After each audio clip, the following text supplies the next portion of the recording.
With WrestleMania weekend upon us, I wanted to share a part of me that I really haven't shared with the public.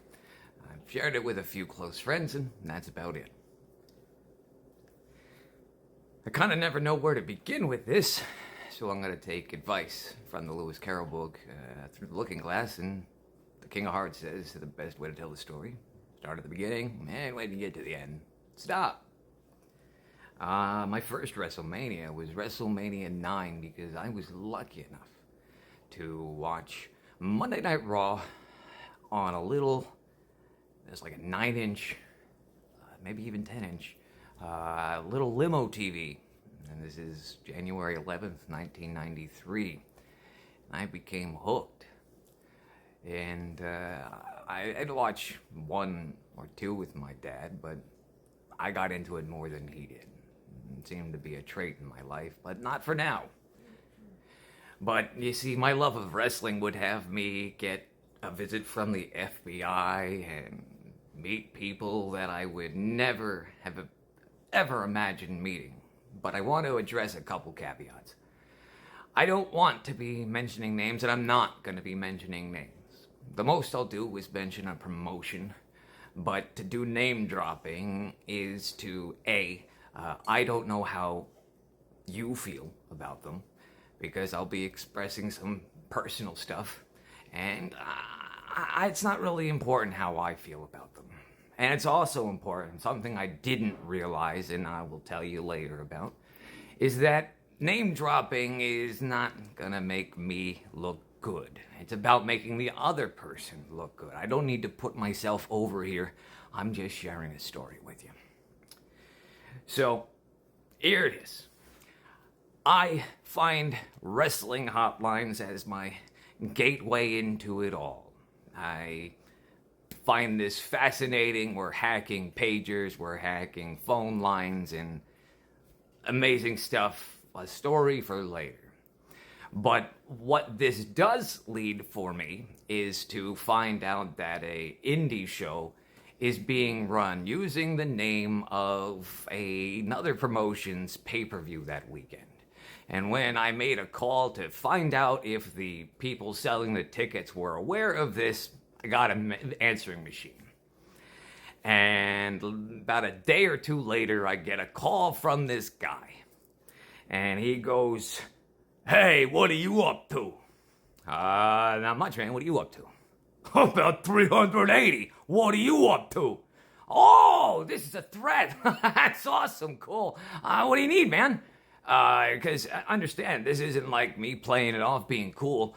With all these hotline stuff, this is like pre-YouTube.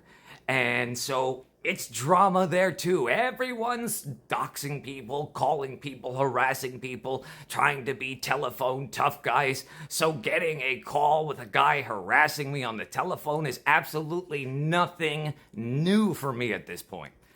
So we have a conversation. He turns out, he says he likes my voice. He wants me to actually come to the show. It starts.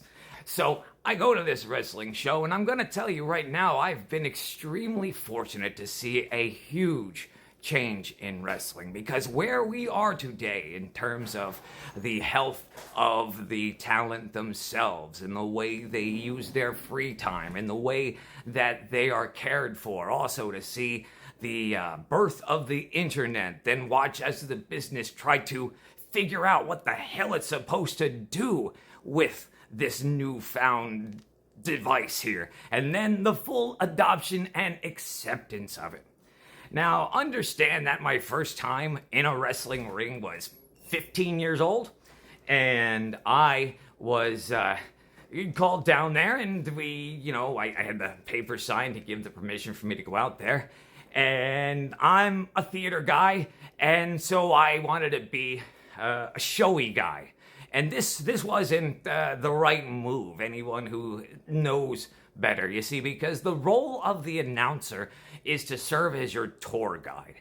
Okay, they're supposed to go and tell you how we got there and who these talents are, because you've never seen most of these guys before. And I'm supposed to make it clear to the audience who the good guy is and who the bad guy is, who you're supposed to cheer and who you're supposed to boo. Now, I naturally want to be booed. I like being the bad guy, and I tried being a bad guy announcer. But you see, that led to some unintended consequences. Here's how. Now, as being the bad guy, and usually the talent that's booked, the one that gets the big dollars, is usually a older wrestler from the 80s and the 90s. It's very different at this time. We're in 1996, 97. So it's a very different landscape. WCW exists, WWF exists, ECW exists, and so there's a lot of talent everywhere. And so when you get a named talent in there, their job is to get over. And quite frankly, how could they get over if you have a heel announcer jabberjawing at you all night and he doesn't get his comeuppance? Pardon me. I don't want to edit anything for you. I want it real and raw. I'm sorry. So this leads to the unintended consequences of I need to get my ass kicked and I didn't know it. But you see, I'm not smart to the business yet. So quite a few individuals, Hall of Famers, WrestleMania talents, that beat the ever-loving hell out of me. And I'd have to go to the back and bloody and bruised and whatnot. Definitely bruised ego for a kid.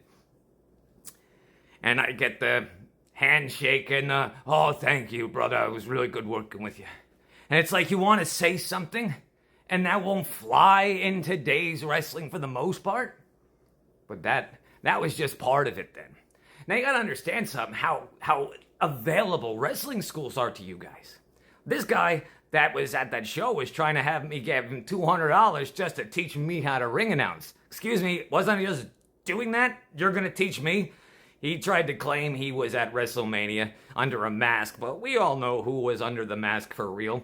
And then, you know, the type of promoters that we had to deal with, what they did. See, understand something. Wrestling at this time is transitioning from it's real to it's sports entertainment. Come on, what are you talking about? Don't be stupid. But you see, a lot of the wrestlers that we're dealing with are having a hard time adjusting to this because they had to go and find a wrestling school. And that wrestling school likely beat the ever-loving hell out of them to find out if they are good enough to keep that secret of pro wrestling.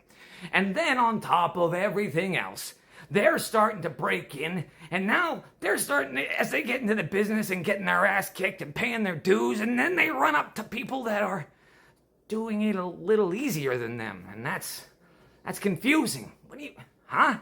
You're not gonna kick the shit out of them first? No, we're just gonna, have them run the ropes, do a couple drills.